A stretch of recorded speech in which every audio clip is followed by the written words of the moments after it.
machos et en bas les femmes, les flics et les machos et en bas les femmes, les flics et les machos, les femmes, les flics et les machos. Nous souhaitons faire entendre nos voix pour que les violences sexistes et sexuelles cessent. Nous voulons des moyens réels pour les associations qui accompagnent les femmes victimes de toute violence. Comme par exemple renforcer les moyens dédiés pour le 3919, la ligne d'écoute pour les femmes victimes de violences ouverte 24 heures sur 24 et 7 jours sur 7. Une hausse des hébergements d'urgence et la protection des victimes. La formation de toutes et tous les professionnels. Des campagnes de prévention et de sensibilisation dans les écoles faites par des structures qualifiées et féministes. Une prise en charge correcte et féministe des auteurs de violences sexistes, qu'elles soient conjugales, sexuelles. Nous sommes le 27 novembre et à ce jour nous déplorons 104 féminicides conjugaux en 2021. Nous honorons nos mortes, mais nous devons aussi et surtout protéger les vivants. Quelle société, quelle démocratie peut accepter de voir autant de ses citoyennes violées, agressées, assassinées parce qu'elles sont des femmes? Quelle société, quelle démocratie peut accepter de voir autant de femmes chaque année subir des violences? Cela ne peut plus durer. Nous devons nous regarder, nous découvrir des milliers. C'est le temps de la colère, de notre colère.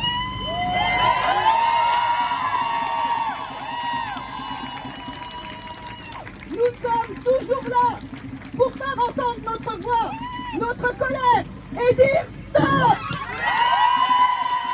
Ensemble pour lutter, sororité. Ensemble pour lutter, sororité. Ensemble pour lutter, sororité. Ensemble pour lutter. Les violences sexistes. Dans notre société, les femmes sont encore trop souvent réduites à leur apparence physique et sont la cible de différentes conduites sexistes. Ce sexisme est fortement véhiculé par les médias et va se retrouver dans de nombreuses situations du quotidien, et ce, avant même la naissance, jusqu'à la fin de la vie, quelle que soit la classe sociale.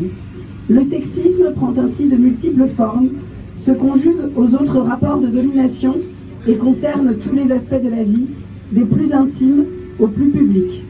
C'est à la fois l'aboutissement d'un système de domination et l'un des maillons qui maintient ce système inégalitaire et hiérarchisé. Qu'il soit hostile ou soi-disant bienveillant, le sexisme se produit dans un contexte de non-réciprocité qui entraîne une déshumanisation des femmes, jugées incapables de faire des choix, peu ou pas autonomes, passives ou encore interchangeables. Il prend différentes formes, plus ou moins visibles, plus ou moins définies, comme des violences, telles que des remarques sexistes, blagues, commentaires paternalistes, harcèlement dans l'espace public, au travail, cyberharcèlement, revenge porn, violence dans le couple, contrôle de la sexualité, des tenues vestimentaires ou des sorties, etc.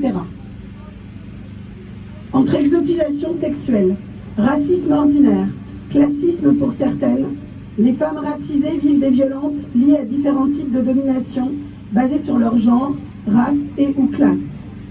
Ainsi, lors de leur prise en charge médicale, les femmes racisées sont souvent moins prises au sérieux que les femmes blanches par rapport à leur douleur et ont plus de risques de subir des violences médicales. Certaines femmes subissent aussi une législation islamophobe. Face à une société raciste et sexiste, les parcours pour obtenir justice en cas de violence sont encore plus difficiles. La vie de toutes les femmes est jalonnée par cette violence sexiste, et ce n'est pas pour rien que nos voisines québécoises parlent de culture du viol. Ces violences sexistes sont trop souvent minimisées, et pourtant, c'est bien d'un système oppressif dont il faut se défaire pour stopper l'infériorisation des femmes face aux hommes et l'infériorisation de toutes celles et ceux qui ne sont pas dans une norme binaire hétéropatriarcale attendue. On est là parce que c'est très important d'être là. Déjà juste ça fait du bien en fait, de se retrouver tout ensemble. de se rappeler qu'on est nombreuses et qu'on est fortes, qu'on est ensemble, c'est déjà ça. Et puis parce que ces derniers temps, il y a une espèce d'accumulation de violence aussi. C'est plus tenable, il faut s'unir au collectif pour pouvoir en parler, pour pouvoir visibiliser ça. Et quand je parle de violence, ça parle de toutes les meufs qui se font droguer en ce moment dans les boîtes, tous les viols qu'il y a autour de nous, parce que toutes nos copines se font violer, voilà, c'est clair. Les agressions et le niveau de violence des agressions qui... Donc voilà, il est temps d'être un peu tout ensemble pour pouvoir en parler et crier. Voilà, pour vraiment dénoncer ça en étant dans la rue, en étant ensemble, en parlant, en dénonçant de toutes les manières possibles en fait. Ouais. Et en fait, tout dans cette société nous pousse à étouffer ça, que ce soit au niveau politique, au niveau médiatique. Et là, c'est juste une preuve que non, en fait, on est nombreux aussi à penser ça en fait, et avoir la rage. Parce qu'on ne parle pas juste d'une société, de quelque chose de flou, on parle d'actes concrets en fait, de personnes qui souffrent de ce système. Ils savent plus où aller en fait. Ils savent plus où aller parce que la rue n'est plus un endroit sûr, parce que la maison n'est pas un endroit sûr. Et il y a quelque chose de cathartique à venir ici parce que juste on peut ressentir physiquement notre colère avec le groupe. Et parce que sinon cette colère on la reçoit personnellement, on essaye de la guérir tout seul dans son coin, toute seule dans son coin. On ne peut pas l'extérioriser en fait. Il n'y a pas d'endroit pour ça, il n'y a pas de réveil attentif. On a déjà beaucoup œuvré à la ville de Lyon. On a élargi le nombre d'appartements qu'on mettait à disposition de femmes qui ont été victimes de violences. On a mis en place des permanences dans les arrondissements.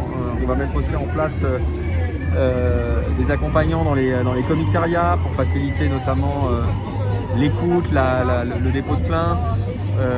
On a bien évidemment, on s'est associé à un certain nombre de campagnes de sensibilisation contre les violences faites aux femmes. Cette semaine, par exemple, le 25 novembre, bien sûr, on a accueilli à l'Hôtel de Ville une compagnie de théâtre, le Lien Théâtre, qui présentait une pièce de théâtre qui avait été rédigée et préparée et qui était jouée par des femmes qui avaient été victimes elles-mêmes de violences. Voilà, chose de très très fort, très émotionnel. Bon, bref, on s'associe à beaucoup d'initiatives aussi qui sont prises. On soutient bien évidemment un certain nombre d'associations qui sont très engagées dans le domaine de la lutte contre les violences faites aux femmes. Donc c'est tout à fait évident pour moi d'être là aujourd'hui en soutien à cette cause. Alors aujourd'hui c'est un rassemblement organisé par le collectif Droits des femmes 69 dans lequel appartiennent différentes structures politiques, syndicales et associatives. Donc c'est un rassemblement contre les violences sexistes et sexuelles. On est nombreux et nombreuses à dénoncer aussi le système sexiste qui maintient ces violences. Et du coup on est là aujourd'hui pour faire corps autour de la journée du 25 novembre, journée internationale contre les violences faites aux femmes. Voilà, parce qu'on travaille dessus toute la journée, mais que du coup c'est important aussi de manifester ensemble avec tout le monde pour dénoncer ces violences.